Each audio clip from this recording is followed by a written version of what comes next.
mes mots, mais tribunaux populaires validés par la garde des Sceaux, eh bien, je pense qu'il faudrait qu'on soit à l'écoute de ce baromètre, qu'on s'interroge sur ce qu'est devenu notre société. On est en train de mourir du politiquement correct. Le politiquement correct est littéralement en train de nous étouffer. Il est grand temps que l'on discute, que l'on se dise les choses et qu'on crève certaines Même si on se les dit violemment, comme a pu le faire Mila? Eh bien, d'abord, moi, je trouve que sa façon... En réponse à une attaque, certes. La violence...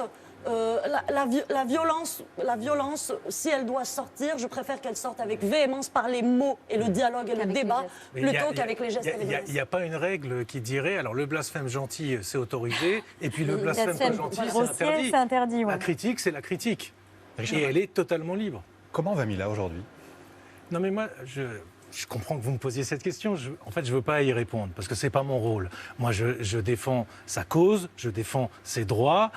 Ce n'est pas à moi de dire comment elle va. Peut-être qu'elle voudra s'exprimer à un moment et elle le fera.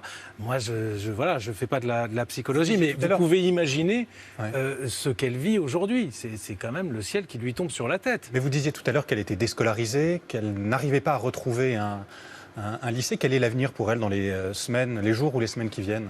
Vous pouvez imaginer à quel point c'est compliqué. Et puis, je ne vous parle pas de la violence.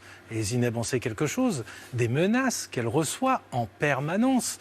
C'est ça. Elle se demande ce que va être la suite de sa vie. Enfin, elle a 16 ans. C'est une jeune fille. Et elle rêvait d'être chanteuse. Vous parliez de violence, mais enfin, c'est quoi l'offense à Dieu dont parle Madame Belloubet? On va interdire quoi?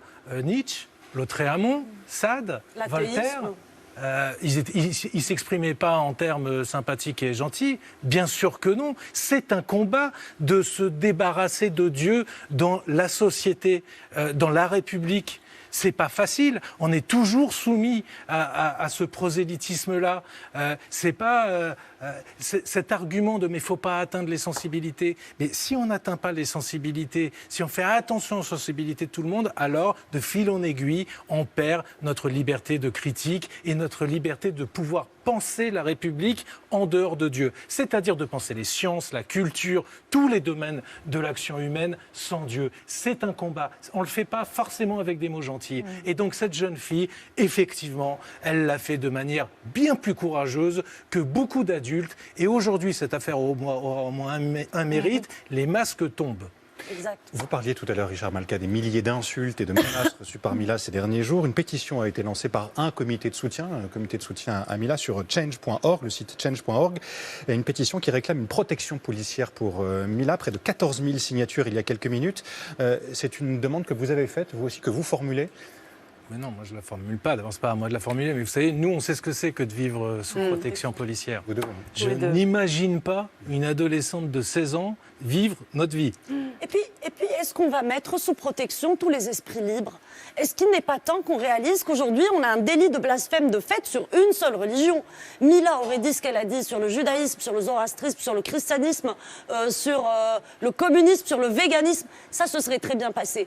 Mais l'islam est une religion qu'on ne peut pas critiquer. La sanction divine, mais exécutée par la main de l'être humain, tombe comme un couplet. Ça a été dit récemment contre Jésus sur une radio nationale. Ouais. Ça aboutit à des Sur excuses France Inter, de cette notamment. radio. Voilà, c'était France Inter en l'occurrence. Il n'y a pas eu de menace de mort. Il n'y a pas eu de menace de mort et l'humoriste, en l'occurrence, qui a été contesté malgré tout. Ça n'empêche pas le débat. Bien sûr. Ce n'était pas bien courageux, moi je trouve. De sa part, il n'a pas brillé par son courage.